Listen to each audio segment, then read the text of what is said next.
Every one of us should see ourselves next year, from this Ramadan to next Ramadan, how am I going to be a better Muslim?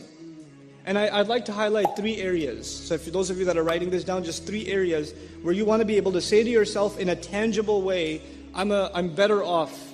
I've made some progress in 3 areas at least. The first of those areas is worship. The first concern is worship.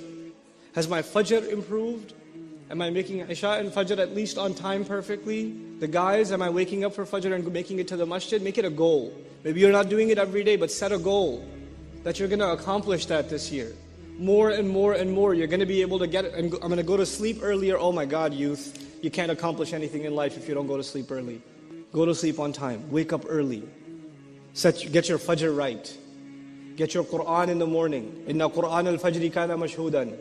Get your Qur'an in order. We talk about changing the world. We can't even change our day yet.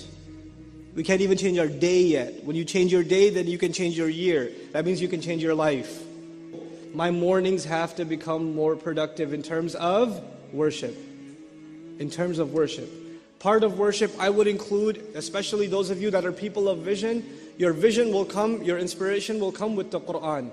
And the Qur'an has to be in your heart. You have to have a project of memorizing as much Qur'an as you can. As little at a time as possible. If you can handle more, take on more. But every day, Fajr and a little bit of memorization, a little bit of recitation, and that's what starts your day. And I can guarantee you, if you do that in your life, even if you do that this week once, if you do it once, you will notice the difference the rest of the day.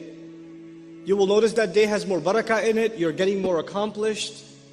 The doors around you are opening, opportunities are coming, your mind is clearer. Creative ideas are coming to you. You'll see Allah brings those blessings to you, opens those doors that are otherwise closed. I'm mentioning these things in priority. First thing was worship. The second thing is knowledge. And I don't mean become a alim and get a degree in Sharia. Those of you that want to do that, congratulations. I'm talking to everybody here. Not everybody here is going to be a mufti or a alim or whatever. But you have to be educated Muslims. You have to be, there needs to be some minimal level of education in your Islam. And my recommendation for you for that is that by the end of the year, the coming year, you've studied at least a couple of things. You've studied the seerah, the life of the Prophet ﷺ, once. And you should do it every year once. And actually you should read a different source on the seerah every year for the next few years and really study it. At the same time, you have to make substantial gains. In that same year, you have to make substantial gains in your Qur'an. I'm still in the area of knowledge. First area was worship, second area is knowledge, right? In this knowledge, you have to make some substantial gains in your Qur'an. Which, let's just say you decided this year you're going to try to memorize, I don't know, Surah Al-Kahf, let's just say. So you set a goal. For this year, I'm going to memorize Surah Al-Kahf.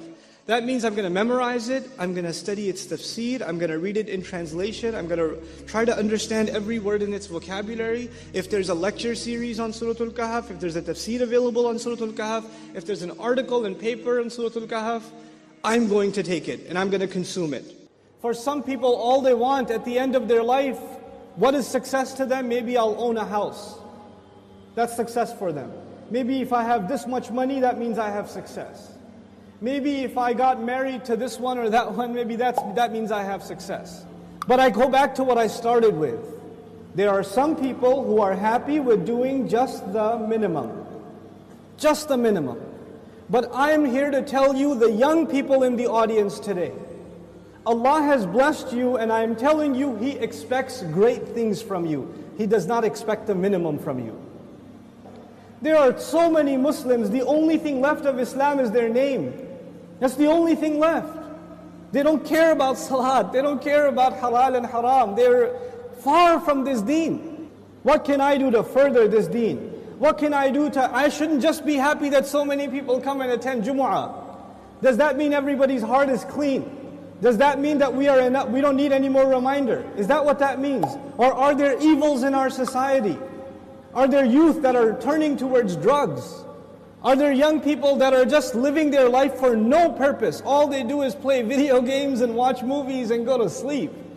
And if you ask them for a purpose, they say, I want to graduate and get a job. Is that a goal? Get a job? Allah gave us such higher goals. Your job itself is a means to a higher end.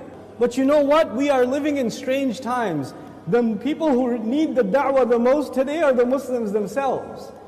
But even if you get a good job, but you don't do your job, you got the job, but you show up late every day. You got the job, but you don't finish any projects. You're sitting there at the desk wasting your time. You're going to lose that job. Somebody else will come and do it for you. You will not keep that job even if you qualified. Qualifications are not enough. You have to do the work.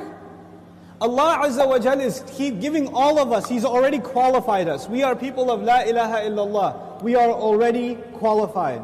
But that doesn't mean we're doing the work. If we don't do the work, if we don't concern ourselves, if we don't care, then you know what's going to happen.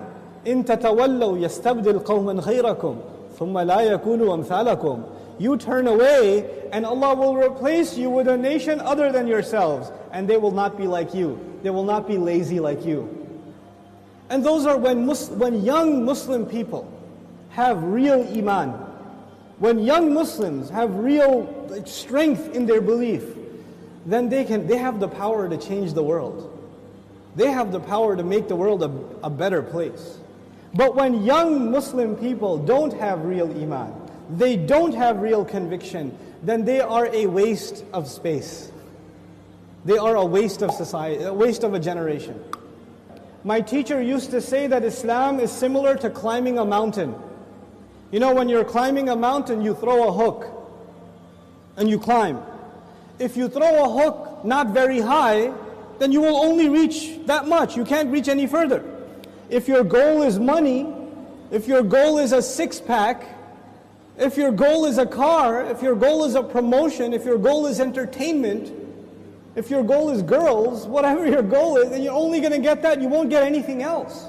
But if your goal is something higher, to serve something more than yourself, you don't live a selfish life, you want to live for the sake of Allah and for the benefit of others, that's how you want to live, then you will benefit yourself definitely, but you will be honored in the eyes of Allah because you set your goal much higher. Our deen in this beautiful ayah, Allah Azza wa Jal describes it, قُلْ هَذِهِ سَبِيلِي. This is my path. As-sabil is a path. And you know what? Allah did not say in this ayah, قُلْ هَذَا دِينِي. This is my deen. Tell them this is my religion. This is my Islam. This is my truth. This is my book. He didn't describe it with any other language except this is my path. And all of you know a path is like a journey. So Islam itself is being described as a journey in this ayah. What does that mean? That means in any journey you have to make progress, right? So even if you take one step, you are more closer to your destination than the day before or the step before. Every single moment you are making progress in a journey. And in this ayah, Allah's Messenger says, sallallahu alayhi wasallam, this religion of mine and this religion of yours and ours, Islam, is a journey, which means I am supposed to do something more for this deen than I did yesterday. And I'm supposed to do more tomorrow and more tomorrow and more tomorrow. I'm supposed to go further.